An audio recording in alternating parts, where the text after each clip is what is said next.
Tuhan berputri kepada Ananda Dina Zakia, Ananda Lailatul Nujum, dan Ananda Iswara.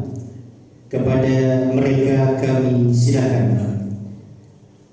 Syarhil berputri akan membawakan tema merawat kerukunan umat beragama dalam bingkai kebinekaan. Kepada mereka disilakan.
Segenap Dewan Hakim yang arif dan bijaksana, para peserta lomba, dan hadirin wal hadirat yang berbahagia.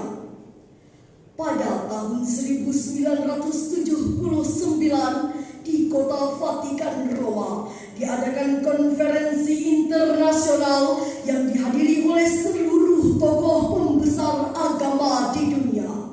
Dalam konferensi tersebut terungkap Indonesia merupakan negara percontohan toleransi antar umat beragama.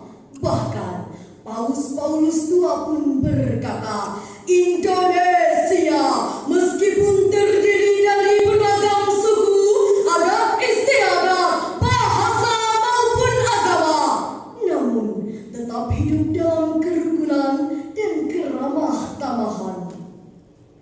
Namun sangat disayangkan hadirin, kekaguman dunia internasional tersebut kini tinggal kenangan, sebab perbedaan suku, adat istiadat, bahasa maupun agama sering sekali memicu bahkan memacu lahirnya fanatisme buta, persaingan tidak sehat, perselisihan, perpecahan, bahkan gontok-gontokan yang mengikis habis nilai-nilai toleransi.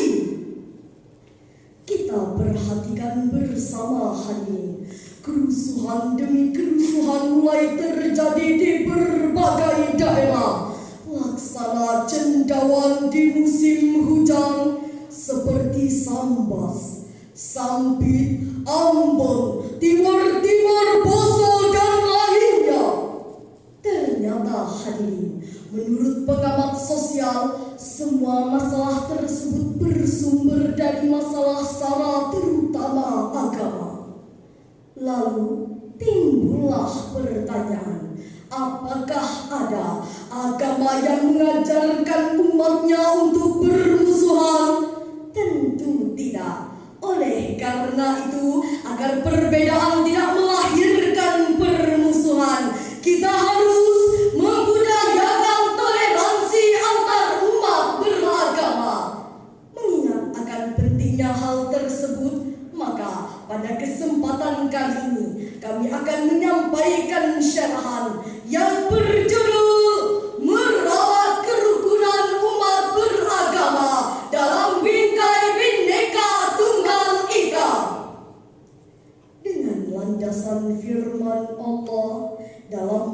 Al-Quran Surah Al-Baqarah ayat 256 yang akan dilantunkan oleh qari'ah kami berikut ini.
Tidak ada paksaan dalam menganut agama Islam.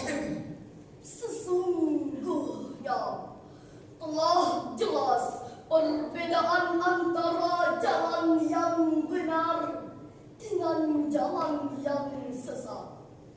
Barang siapa ingkar kepada Tagut dan beriman kepada Allah, maka sungguh dia telah berpegang teguh pada tali yang sangat kuat yang tidak akan putus.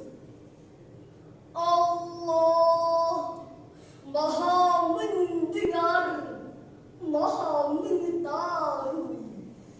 Hadirin, ayat ini menjelaskan la ikraha fiddin, yaitu berkenaan dengan seorang muslim Ansor yang mempunyai 2 orang anak laki-laki. Namun, keduanya lebih memilih beragama Nasrani. Seorang muslim Ansor tersebut kemudian mengadukan masalahnya kepada Rasulullah SAW. Ya Rasul, apakah saya hanya diam saja apabila melihat sebagian dari kami masuk neraka?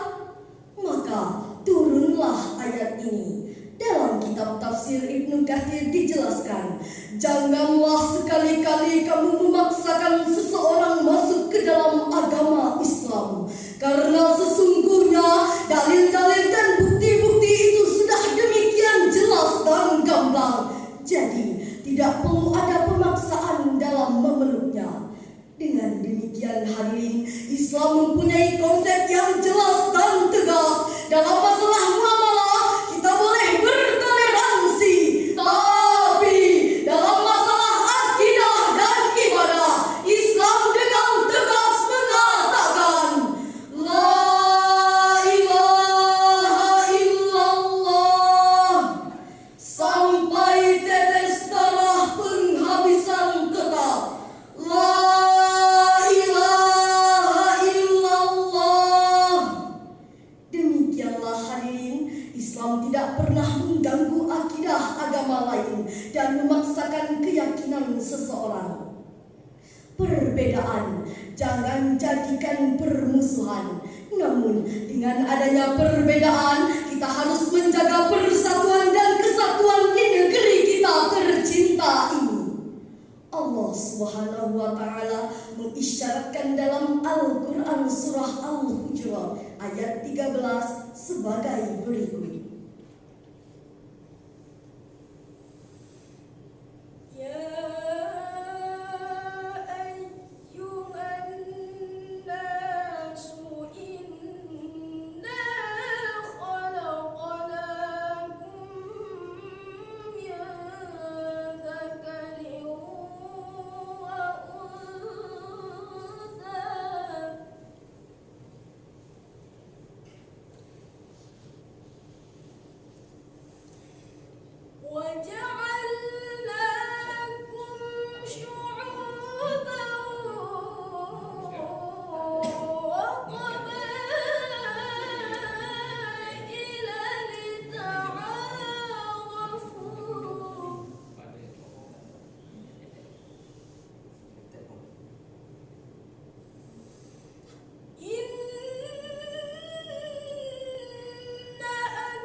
Wahai manusia, sesungguhnya kami telah menciptakan kamu dari seorang laki-laki dan seorang perempuan.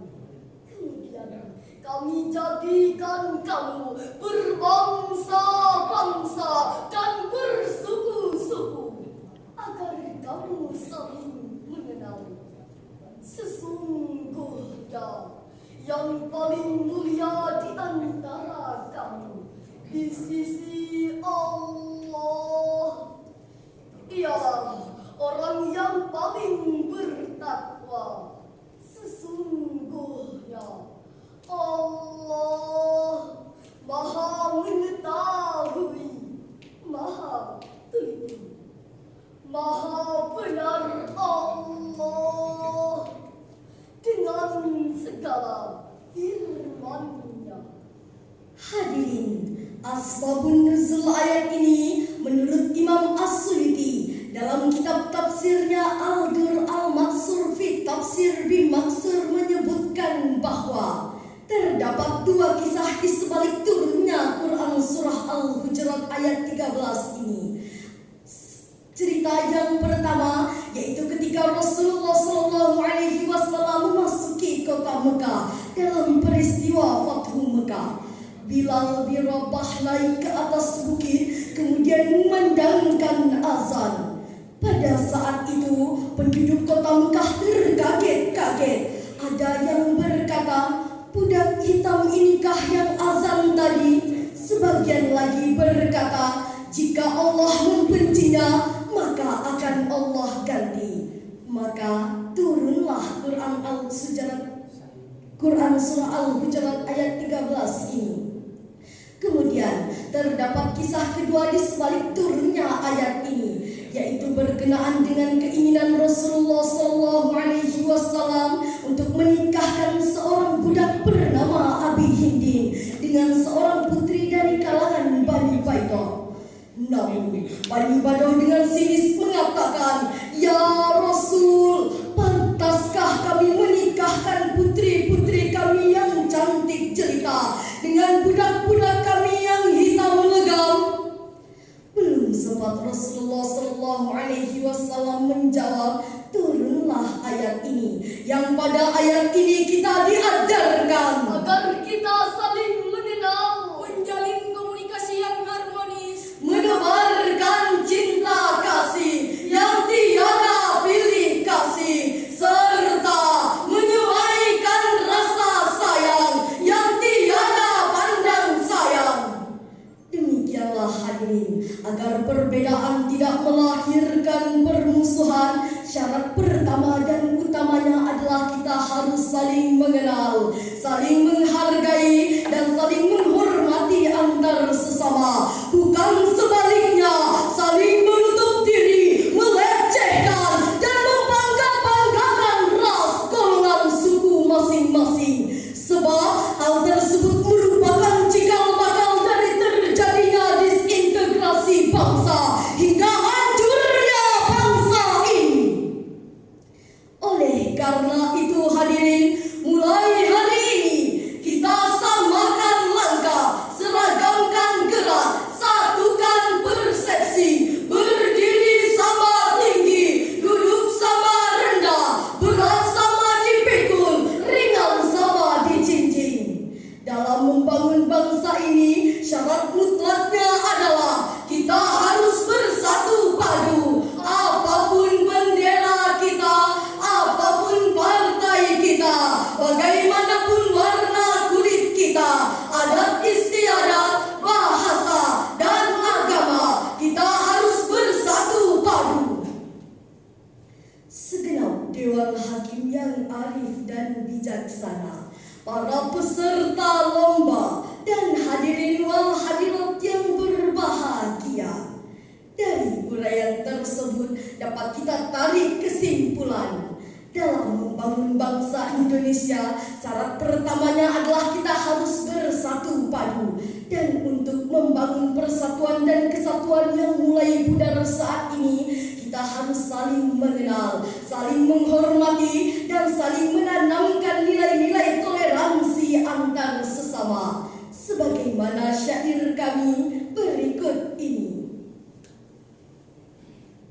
Allahumma salli wa sallim ala Sayyidina Muhammadin adada ma fi ilmillah. Ayo semua kita jaga persatuan, jangan suka bertawuran, apalagi perpecahan. jaga iman, jaga ucapan,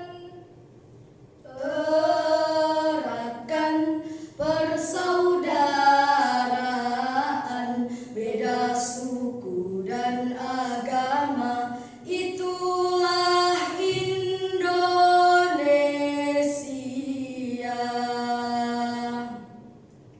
Demikianlah yang dapat kami sampaikan. Kurang dan lebihnya mohon dimaafkan. Kami akhiri, wallahu musta'an ilal ahsani hal. Wassalamualaikum warahmatullahi